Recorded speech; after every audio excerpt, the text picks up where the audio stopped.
Perkenalkan, kami dari kelompok 2 yang beranggotakan Katon Gerdo Mustiko, Elizabeth Yuli Kristanti, Iren Trisela, Boris Tri Anugrah, Natania Angela, Veronica Ayen Febrianti, dan Tiffany Caroline Galino. Kami akan mempresentasikan tentang kesehatan dan aktivitas bank, bank umum dan bank pengkreditan rakyat. Sub yang akan dibahas pada bab kesehatan dan aktivitas bank, bank umum dan bank perkreditan rakyat diantaranya adalah kesehatan bank, penghimpunan dan penggunaan dana, kredit dan jasa-jasa bank, pengertian dan sejarah BPR, asas tujuan dan fungsi BPR, kegiatan usaha BPR, badan hukum dan pendirian BPR, kepemilikan BPR, dan pembinaan dan pengawasan BPR. Berbicara mengenai kesehatan bank, kesehatan suatu bank dapat diartikan sebagai kemampuan bank untuk melakukan kegiatan operasional perbankan secara normal dan mampu memenuhi semua kewajibannya dengan baik, dengan cara-cara yang sesuai dengan peraturan perbankan yang berlaku. Agar bank tersebut dapat dikatakan sehat, maka perlu dilakukan kegiatan usaha perbankan, yakni yang pertama, kemampuan menghimpun dana dari masyarakat, dari lembaga lain, dan dari modal sendiri. Yang kedua, kemampuan mengelola dana. Yang ketiga, kemampuan untuk menyalurkan dana ke masyarakat. Yang keempat, kemampuan memenuhi kewajiban kepada masyarakat, karyawan, pemilik modal, dan pihak lain. Dan yang terakhir, pemenuhan peraturan perbankan yang berlaku. Dengan semakin meningkatnya kompleksitas usaha dan profil risiko, bank perlu mengidentifikasi permasalahan yang mungkin timbul dari operasional bank. Selain dari kegiatan usaha perbankan, aturan kesehatan bank perlu dilaksanakan juga agar bank tersebut dapat dikatakan sehat.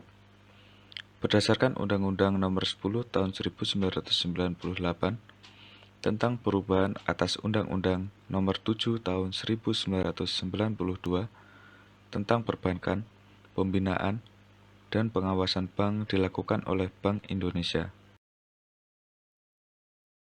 Ada 6 penilaian tingkat kesehatan bank yang mencakup penilaian terhadap faktor-faktor KEMOS. Yang pertama ada permodalan atau kapital. Yang kedua ada kualitas aset atau asset quality. Yang ketiga ada manajemen. Yang keempat ada rentabilitas atau earnings. Yang kelima ada likuiditas atau liquidity. Dan yang terakhir ada sensitivitas terhadap resiko pasar atau sensitivity to market risk. Penghimpunan dana merupakan kegiatan usaha lembaga keuangan dalam menarik dan mengumpulkan dana-dana dari masyarakat dan menampungnya dalam bentuk simpanan, giro, tabungan, deposito, atau surat berharga lainnya. Sumber dana bank ada 3. Yang pertama, dana bank itu sendiri. Dana dari bank itu sendiri seperti setoran modal dari pemegang saham. Ini merupakan modal dari para pemegang saham lama atau pemegang saham yang baru. Kemudian ada cadangan laba.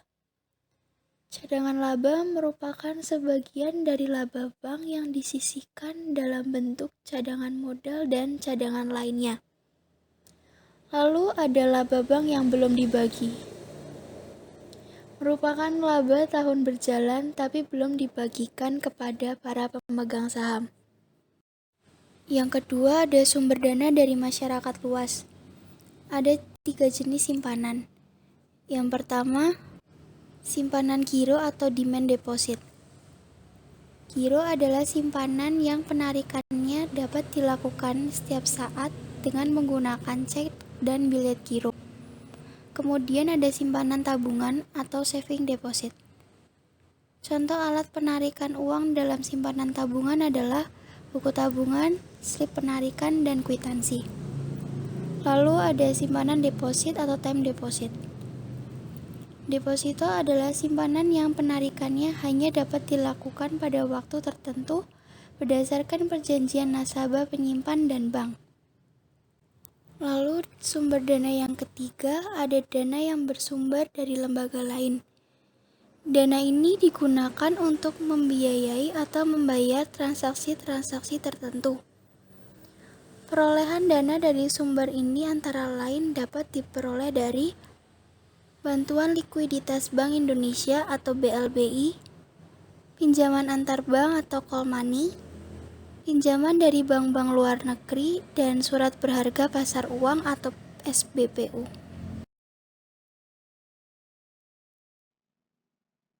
Ada 4 penggunaan dana. Yang pertama, cadangan primer, kedua, cadangan sekunder, ketiga, penyaluran kredit, dan yang keempat, investment. Kredit bank. Yang pertama adalah kredit investasi.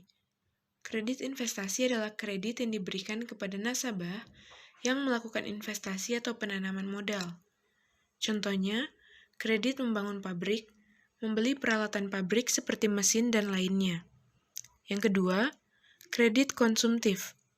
Kredit konsumtif adalah kredit yang digunakan untuk keperluan pribadi. Contohnya kredit perumahan, kredit kendaraan bermotor, dan lainnya. Kredit profesi. Kredit profesi adalah kredit yang diberikan kepada nasabah khusus, seperti dosen, dokter, atau pengacara. Yang keempat, kredit modal kerja. Kredit modal kerja adalah kredit yang digunakan nasabah untuk modal usaha. Kredit jenis ini biasanya hanya berjangka waktu pendek atau tidak lebih dari 1 tahun. Contohnya, kredit untuk membayar gaji karyawan, kredit membayar bahan baku, dan kredit modal kerja lainnya.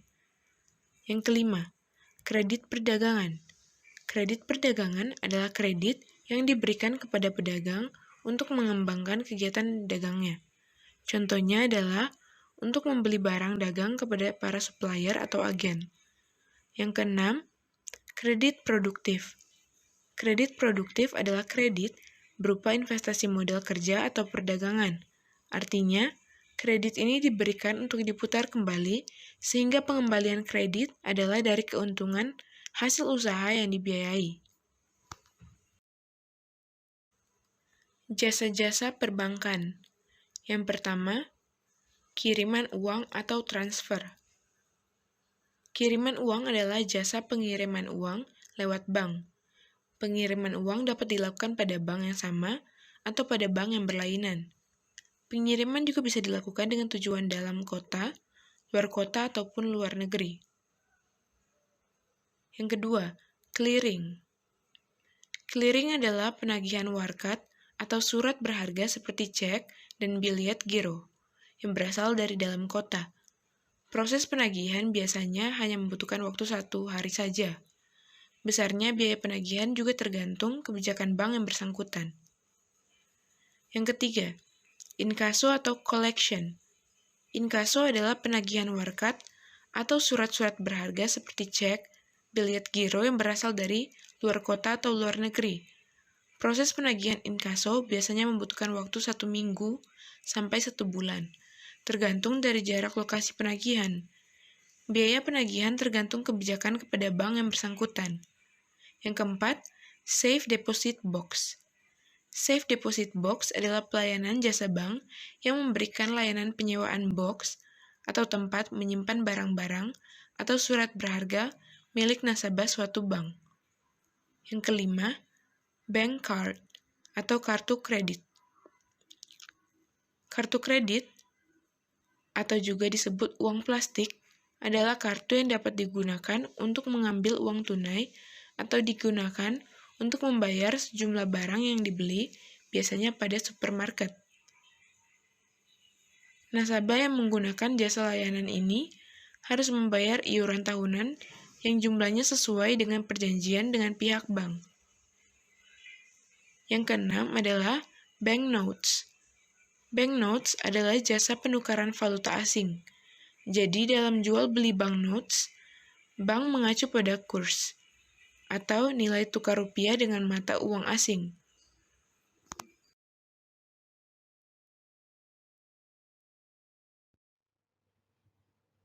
Sejarah Bank Perkreditan Rakyat atau BPR.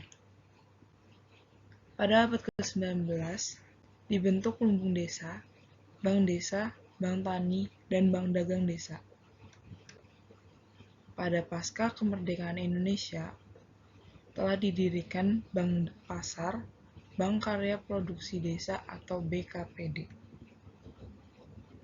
Pada awal 1970-an, mulai didirikan Lembaga Dana Kredit Pedesaan atau LDKP oleh pemerintahan daerah. Pada tahun 1988, dikeluarkanlah Paket Kebijakan Oktober 1988 melalui Keputusan Presiden RI Nomor 38 yang menjadi momentum awal pendirian BPR baru. Kebijakan tersebut memberikan kejelasan mengenai keberadaan dan kegiatan usaha BPR yang bertujuan untuk melayani masyarakat golongan mikro, kecil, dan menengah. Pada tahun 1992, dikeluarkanlah Undang-Undang Nomor 7 tentang Perbankan, dan sebagaimana telah diubah dengan Undang-Undang Nomor 10 Tahun 1998 sebagai landasan hukum yang jelas terhadap BPR untuk diakui sebagai salah satu jenis bank selain bank umum. Sejak saat itu, di Indonesia mulai ada dua lembaga keuangan setara bank yang diakui, yaitu Bank Umum dan Bank Perkreditan Rakyat. Pada tahun 2004, dikeluarkanlah Undang-Undang Nomor 24 tentang Lembaga Penjamin Simpanan atau LPS. LPS tersebut merupakan lembaga independen yang berfungsi menjamin simpanan nasabah di bank yang beroperasional di wilayah hukum Indonesia termasuk BPR. Sejak saat itu, tingkat keamanan masyarakat untuk menabungkan atau mendepositokan uangnya di BPR menjadi sama amannya dengan di bank umum selama besaran nilai simpan dan suku bunga yang diberikan oleh bank sesuai dengan aturan yang berlaku.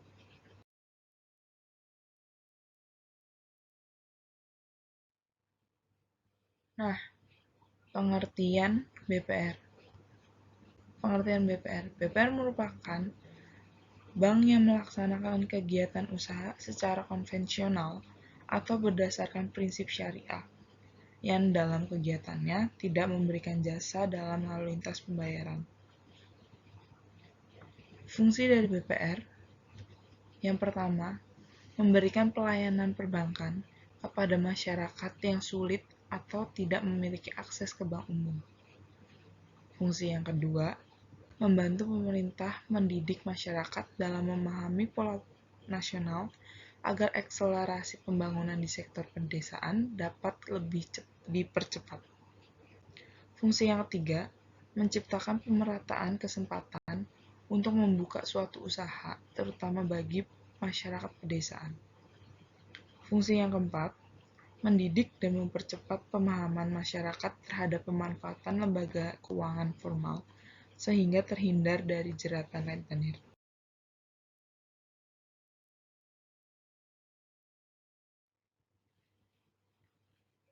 Tujuan BPR didirikan yaitu untuk menunjang kegiatan pembangunan nasional dalam rangka meningkatkan pemerataan, pertumbuhan, dan stabilitas ekonomi nasional ke arah terwujudnya kesejahteraan rakyat banyak. Asas dari BPR yaitu dalam melaksanakan usahanya, BPR berasaskan demokrasi ekonomi dengan menggunakan prinsip kehati-hatian. Demokrasi ekonomi sendiri merupakan sistem ekonomi Indonesia yang dijalankan sesuai dengan Pasal 33 Undang-Undang Dasar 1945 yang memiliki 8 ciri positif sebagai pendukungnya dan 3 ciri negatif yang harus dihindari yaitu free fight liberalis, etatisme, dan monopoli. Kegiatan usaha BPR. Kegiatan BPR jauh lebih sempit jika dibandingkan dengan kegiatan bank umum. Karena BPR dilarang menerima simpanan giro, kegiatan falas, dan perasuransian. Berikut ini ada beberapa usaha yang dapat dilaksanakan oleh BPR. Yang pertama, menghimpun dana dari masyarakat dalam bentuk simpanan berupa deposito berjangka, tabungan, dan atau bentuk lainnya yang dipersamakan dengan itu. Yang kedua, memberikan kredit. Yang ketiga, menyediakan pembiayaan dan penempatan dana berdasarkan prinsip syariah sesuai dengan ketentuan yang ditetapkan oleh Bank Indonesia. Yang keempat, menetapkan dananya dalam bentuk sertifikat Bank Indonesia atau SBI, deposito berjangka, sertifikat deposito, dan atau tabungan pada bank lain. Pemilikan BPR. BPR hanya dapat didirikan dan dimiliki oleh warga negara Indonesia, Badan Hukum Indonesia yang seluruh pemiliknya warga negara Indonesia, pemerintah daerah, atau dapat dimiliki bersama di antara warga negara Indonesia, Badan Hukum Indonesia yang seluruhnya pemiliknya warga negara Indonesia, dan pemerintah daerah. Kemudian yang kedua, BPR yang berbentuk hukum koperasi, kepemilikannya diatur berdasarkan ketentuan dalam undang-undang tentang perkoperasian yang berlaku. Yang ketiga, BPR yang berbentuk hukum perseroan terbatas, sahamnya hanya dapat diterbitkan dalam bentuk saham atas nama. Keempat, perubahan kepemilikan BPR wajib dilaporkan kepada Bank Indonesia. Dan yang kelima, merger dan konsolidasi antar BPR serta akuisisi BPR wajib mendapat izin Meritet Keuangan sebelumnya setelah mendengar pertimbangan Bank Indonesia. Ketentuan mengenai merger, konsolidasi, dan akuisisi ditetapkan dengan peraturan pemerintah. Badan Hukum BPR. Bentuk badan hukum dari BPR diatur dalam pasal 21 ayat 2 Undang-Undang Nomor 7 Tahun 1992. Ketentuan tersebut tidak mengalami perubahan, yaitu dapat berbentuk yang pertama, perusahaan daerah atau badan milik usaha daerah, kedua koperasi, ketiga perseroan terbatas atau berupa saham atas nama, dan yang keempat, bentuk lain yang ditetapkan dengan peraturan pemerintah. Pendirian BPR. Dasar Hukum Peraturan Bank Indonesia Nomor 8/26/PBI/2006 tanggal 8 November 2005 tentang Bank Pengkreditan Rakyat. BPR hanya dapat didirikan dan melakukan kegiatan usaha dengan izin Bank Indonesia. BPR hanya dapat didirikan dan dimiliki oleh warga negara Indonesia, Badan Hukum Indonesia yang seluruh pemiliknya warga negara Indonesia, Pemda, atau dua pihak ataupun lebih sebagaimana tersebut di atas. Pembinaan dan pengawasan BPR. Pengawasan dan pembinaan BPR diarahkan untuk mengoptimalkan fungsi perbankan Indonesia sebagai satu lembaga kepercayaan masyarakat dalam kaitannya sebagai lembaga penghimpun dan penyalur dana. Yang kedua, pelaksana kebijakan moneter. Dan yang ketiga, lembaga yang ikut berperan membantu pertumbuhan ekonomi serta pemerataan agar tercipta perbankan yang sehat. Tujuan pengawasan bank adalah menciptakan iklim yang kondusif agar BPR dapat tumbuh dan berkembang secara sehat sesuai kebutuhan masyarakat. Bank Indonesia melaksanakan pengawasan dan menggunakan dua pendekatan, yaitu pengawasan berdasarkan kepatuhan dan pengawasan berdasarkan resiko. Dalam melaksanakan pengawasan terhadap BPR, Bank Indonesia melakukan dengan dua cara, yaitu pengawasan langsung dan pengawasan tidak langsung. Silakan untuk mempause video dari contoh studi kasus hingga kesimpulan.